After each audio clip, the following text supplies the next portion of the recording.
usia kehamilannya 10 minggu deh. Baik. Apakah ada yang bisa saya bantu, Bu? Jadi gini, bukan saya itu hamilnya baru 10 minggu ya Bu. Nah, saya itu mengalami ada pusat-pusat darahnya gitu loh. Pusat darah itu Iya. hanya sedikit. Iya. Sejak kapan, Bu? 3 hari yang lalu. Untuk saat ini masih ada, Bu? Masih tapi sedikit. Oh, baik.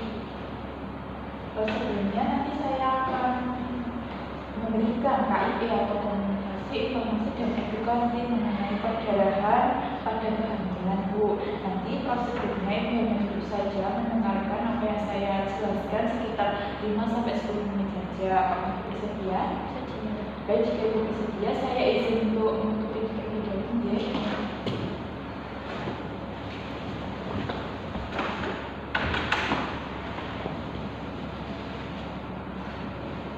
Baik, saya sudah menutup itu ya.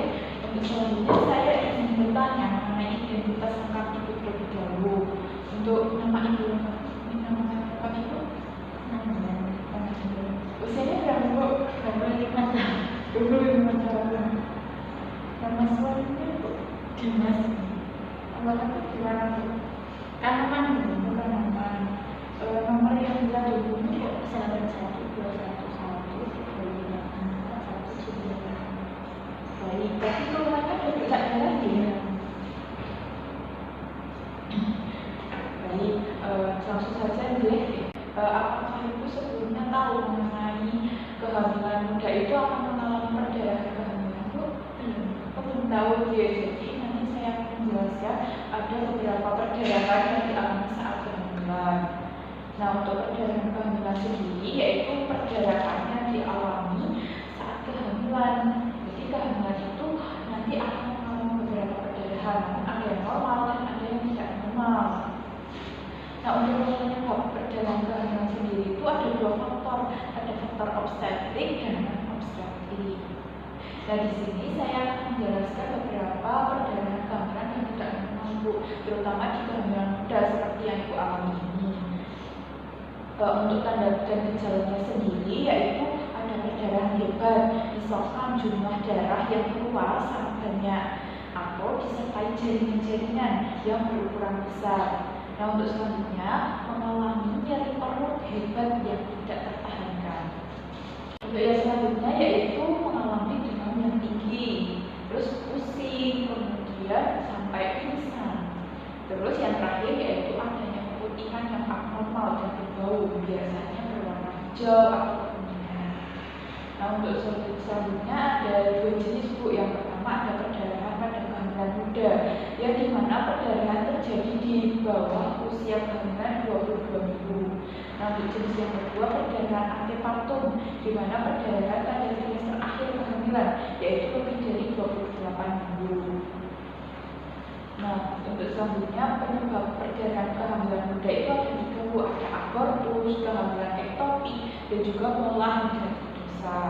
Nah, untuk abortus sendiri yaitu keluarnya janin dengan berat janin kurang dari 500 gram atau usia kehamilan kurang dari 22 minggu. Nah, untuk selanjutnya kehamilan ektopik, kehamilan yang berada di luar rahim, misalnya di tubuh falopi, di rongga perut, kemudian di serviks ataupun di dalam rudimenter rahim. Nah, untuk yang terakhir yaitu pola hidratosa, yaitu hamil anggur, adalah suatu kehamilan di mana fertilisasi hasil konsepsi tidak dapat berkembang dan menjadi embrio, tetapi terjadi proliferasi dari fili korialis disertai dengan degradasi hidrofil.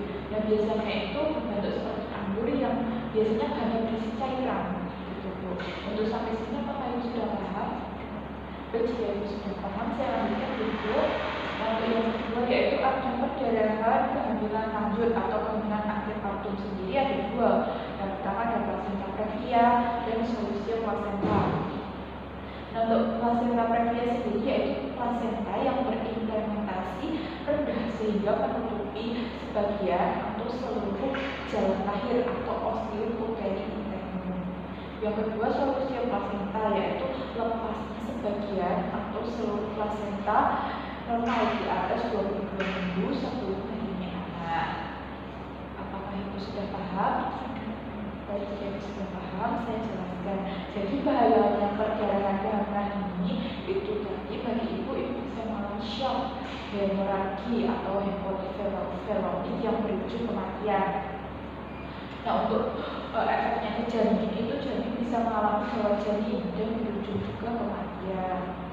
Nah, jadi jika ibu mengalami perdarahan yang tidak normal atau mungkin perdarahannya banyak sampai berhari-hari dan mengeluarkan jaringan-jaringan seperti itu, ibu bisa berkonsultasi ke dokter langsung sehingga dokter bisa mendiagnosanya lebih cepat dan diberikan tata laksana yang lebih sesuai. Nah, untuk keluhan yang ibu alami saat ini hanya bercak sedikit ya Bu, itu mungkin normal karena efek dari implementasi janin tersebut.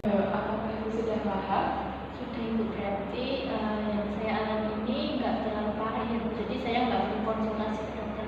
Untuk saat ini belum parah Bu, mungkin jika nanti depannya itu mengalami lagi dan mungkin disertai tanda-tanda yang sudah saya sebutkan tadi, bisa konsultasi lagi ke dokter. Untuk KIP ini sudah selesai Bu. Apakah ada yang ditanyakan lagi? Tidak ada Ibu.